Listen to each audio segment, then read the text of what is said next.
Welcome back to our Ramadan series. We're now 22 days in, and let me tell you, the finish line is in sight. But this isn't the time to slack off, it's like we're in the final stretch of a marathon. Day 22 marks the beginning of the last third of Ramadan, and trust me, things are about to get real. It's like the spiritual game just got taken up a notch. So buckle up, folks.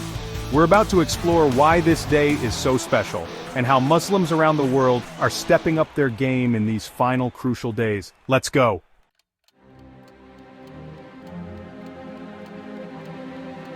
Alright, imagine this. You're on a game show, the clock is ticking down, and the stakes are higher than ever. That's kind of what the last 10 days of Ramadan feel like. We're talking about a limited time offer from the divine, a chance to earn those spiritual bonus points. It's like the universe is saying, alright, last call for good deeds, folks, make them count. And Muslims, they know how to bring their A game. From increased worship to acts of charity, they're going all in.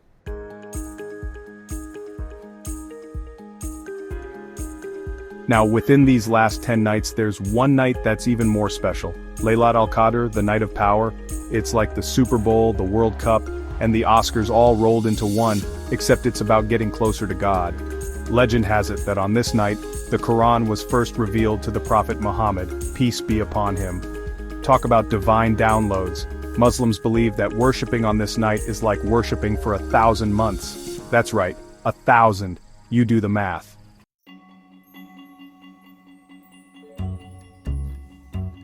So what happens during these last 10 days? Well, let's just say Muslims take their worship to a whole new level. We're talking about intensified prayers, reciting the Quran like never before, and engaging in heartfelt supplications. Imagine a room filled with people, their hearts overflowing with devotion, their voices echoing with the words of the Quran. It's powerful, man. It's a time for deep introspection, for seeking forgiveness, and for drawing closer to the divine.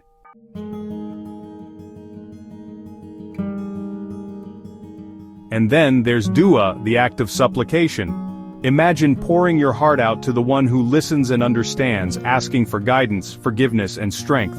Muslims believe that the last 10 days of Ramadan are a time when duas are especially likely to be answered. So, they make dua for themselves, their families, and even for the entire world. It's a beautiful expression of faith, humility, and hope.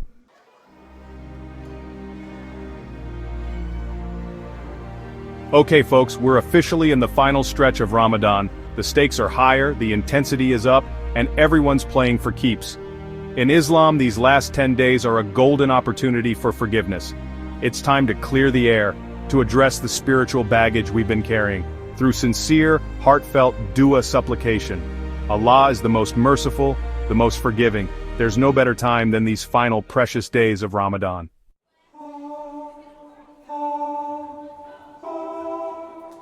Now some of you might be thinking, dua, isn't that just like talking to yourself? But hold on, my friend, dua is much deeper than that. It's a direct line to the Almighty. A way to pour your heart out without any filter, no middleman, no spam folder. It's about being vulnerable, acknowledging your dependence on something greater than yourself. And the best part? There's no dress code, no fancy rituals, no need for a translator, just you, your prayer rug, and the all-hearing. And let's be clear, this isn't just about asking for forgiveness for yourself. It's about praying for your loved ones, your community, even that annoying neighbor who always steals your parking spot. Remember, Islam emphasizes the importance of unity, of compassion, of looking out for one another. So, as we navigate these final 10 nights, let's make a conscious effort to incorporate dua into our daily routine. Let's use this time to seek forgiveness, to cleanse our hearts, and to emerge from this blessed month as better, more compassionate human beings.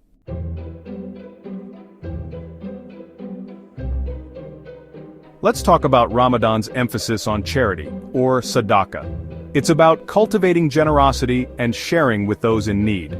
Ramadan is the Super Bowl of giving. Muslims step up their charity game, donating money, food, and clothing. It's about spiritual transformation and embracing the spirit of giving.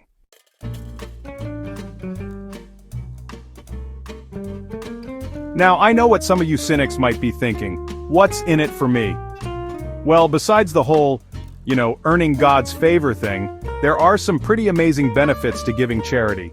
For starters, it purifies your wealth. Think of it like a spiritual cleanse for your bank account. Every time you give, it's like hitting the reset button, wiping away some of the negative energy that can accumulate from worldly possessions. But it goes beyond that. Sadaqah is also a form of investment.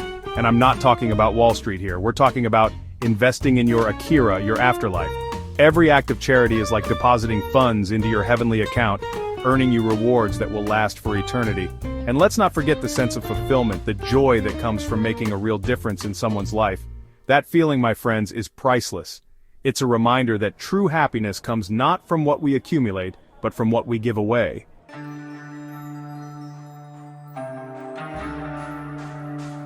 Alright folks, we're about to dive into a Ramadan practice that's not for the faint of heart, itikaf. Imagine this, you, a mosque, and 10 days of uninterrupted worship. No social media, no work deadlines, no Netflix binging, just you and your creator, vibing in spiritual seclusion. Intense, right? Itikaf is like a spiritual boot camp, a chance to completely disconnect from the noise of the outside world and reconnect with your inner self. It's about shutting out distractions, silencing those mental chatterboxes, and creating a space for deep contemplation and reflection. Now, I'm not gonna lie, itikaf is no walk in the park. It takes serious commitment, discipline, and a whole lot of patience. But for those who embark on this spiritual journey, the rewards are immeasurable. Think of it like hitting the pause button on life's craziness. It's a chance to recharge your spiritual batteries, to deepen your connection with Allah, and to emerge from Ramadan feeling refreshed, rejuvenated, and ready to tackle the world with a renewed sense of purpose.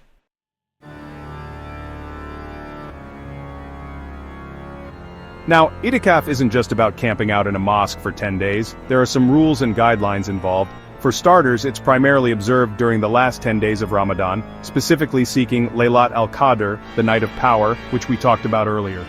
During itikaf, participants completely abstain from worldly affairs. That means no leaving the mosque unless absolutely necessary, no business dealings, no unnecessary conversations. It's all about dedicating your time to prayer, Quran recitation, and spiritual reflection. But here's the beauty of it.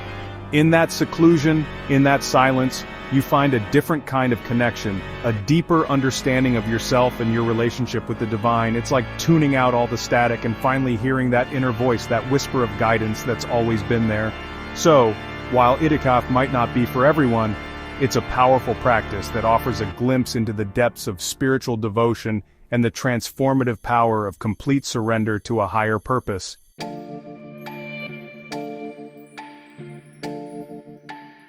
Alright folks, it's day 22, the home stretch of Ramadan. By now you've crushed enough dates to build a replica of the Kaaba out of date pits.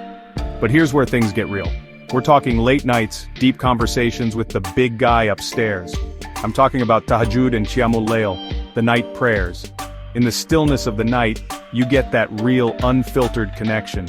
It's about stripping away all the distractions, all the noise of daily life, and just being present with your faith.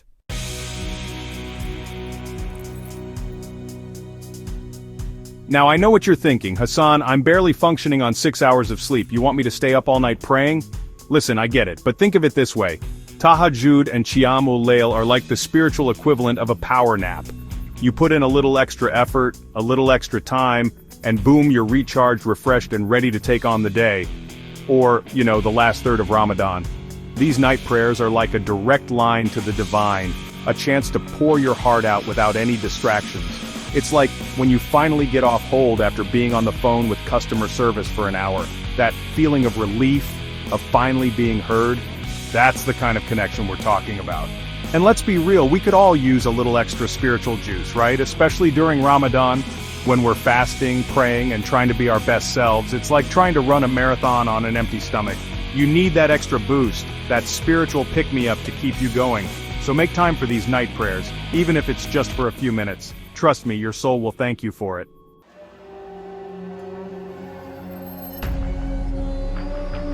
Day 22, my friends. If Ramadan was a boxing match, we'd be entering the championship rounds. By now, you're practically superhuman. You've been training for weeks, resisting your favorite snacks. You're like the Iron Man of Ramadan.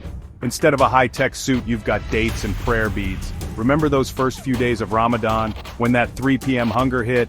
Yeah, those days are long gone. You've conquered the cravings and emerged stronger. That, my friends, is the power of fasting.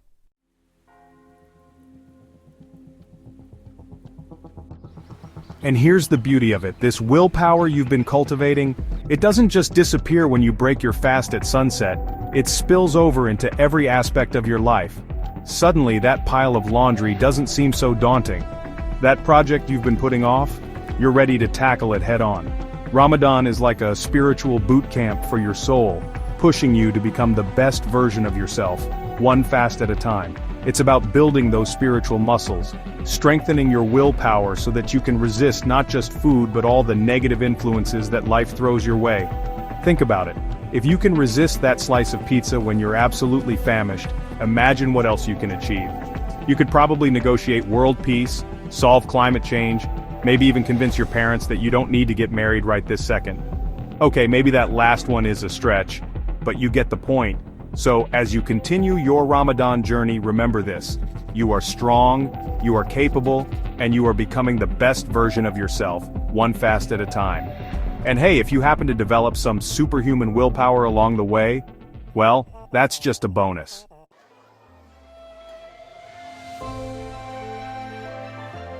It's day 22 and we're officially in the final stretch of Ramadan.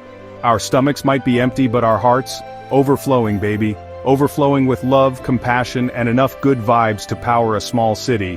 And who are we sending all this positive energy to? Our loved ones, our communities, and the global Muslim community, the Ummah. See, Ramadan isn't just about personal growth, it's about connecting with something bigger than ourselves. It's about recognizing that we're all part of this crazy, beautiful tapestry of humanity, and that we have a responsibility to look out for one another. It's like that feeling when you're at a concert, and everyone's singing along to the same song. You're connected, united by a shared experience. And what better time to strengthen those connections than during Ramadan? When our hearts are soft, our spirits are high, and we're feeling extra generous with the good vibes. It's like when you bake a batch of cookies and share them with your neighbors. You're spreading joy, one delicious treat at a time. Except in this case, the treats are prayers and the neighbors are the entire Ummah. So as you raise your hands in prayer, remember to include everyone in your dua. Your family, your friends, that awkward neighbor you only make eye contact with in the elevator. Send them all a little love. Because at the end of the day, we're all in this together, right?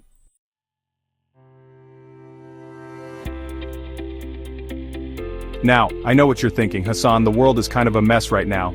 Wars, poverty, climate change, you want me to pray for all that? And to that I say absolutely, because here's the thing, our prayers, they matter. They have power. They can literally change the world, one heartfelt plea at a time. Think of it like this. Every dua is like a tiny seed of hope being planted in the garden of humanity. And when enough seeds are sown, well, that's when we see real change bloom. It's like that scene in Lion King when Rafiki lifts up Simba and all the animals bow down. It's a collective moment of hope, of unity, of believing in something bigger than ourselves. So let's use this Ramadan as an opportunity to flood the world with prayers. Prayers for peace, for understanding, for a brighter future for all. Let's channel our collective energy into making the world a better place, one dua at a time. Because at the end of the day, that's what Ramadan is all about, right? It's about connecting with the divine, connecting with our communities, and connecting with our shared humanity. It's about recognizing that we're all in this together, and that together, we can make a difference. So let's get praying, people.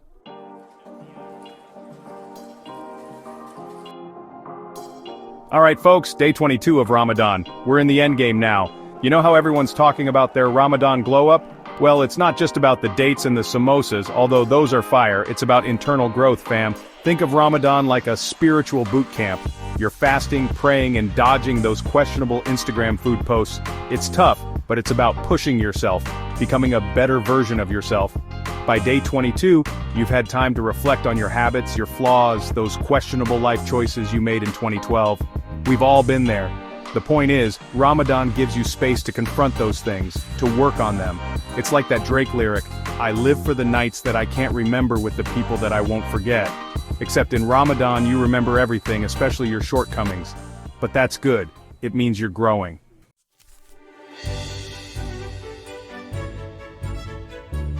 Here's the thing about self-improvement.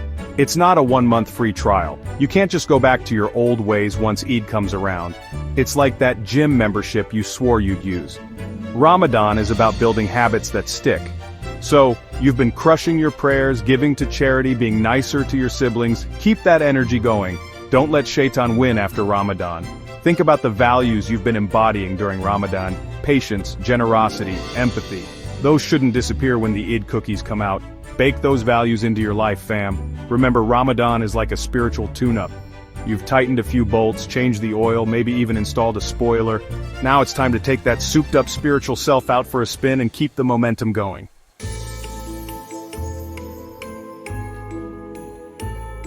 Okay, let's be real. By day 22, the Eid whispers have started. You've caught your mom browsing fancy Curtis online, your dad's humming Eid tunes while making chai, and your siblings are already arguing over who gets to pick the Eid dessert. It's like the world transforms into a giant festive marketplace. Everyone's out there trying to find the perfect outfit, the tastiest treats. The struggle is real, but hey, at least it's a delicious struggle. But Eid prep isn't just about looking fly and feasting like royalty. Remember, it's a time for giving back too. It's about sharing your blessings with those less fortunate. So, while you're out there battling for the last sparkly shalwar kameez, remember the true spirit of Eid: generosity, compassion, and making sure everyone has something to celebrate.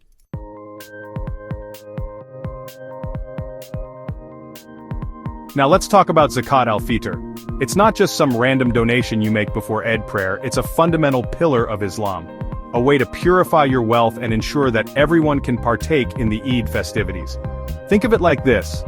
You've spent the entire month fasting, right? You know that feeling of emptiness, that craving for food. Zakat al-Fitr is about ensuring that no one feels that hunger on Eid day. It's about recognizing our privilege, acknowledging that not everyone has access to the same blessings. It's about taking care of our community, our brothers and sisters in need.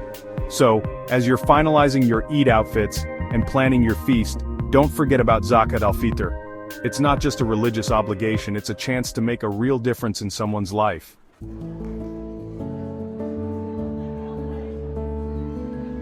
And that's a wrap on day 22, folks. We've covered a lot of ground, from spiritual reflection to Eid prep, from the importance of Zakat al-Fitr to the struggle of finding the perfect Eid outfit. Remember, Ramadan is a journey, not a destination. It's about striving to be better, to connect with our faith, and to make a positive impact on the world around us. Keep up the amazing work, and stay tuned for more insights as we navigate the remaining days of this blessed month. Don't forget to like, share, and subscribe for more content. Ramadan Mubarak.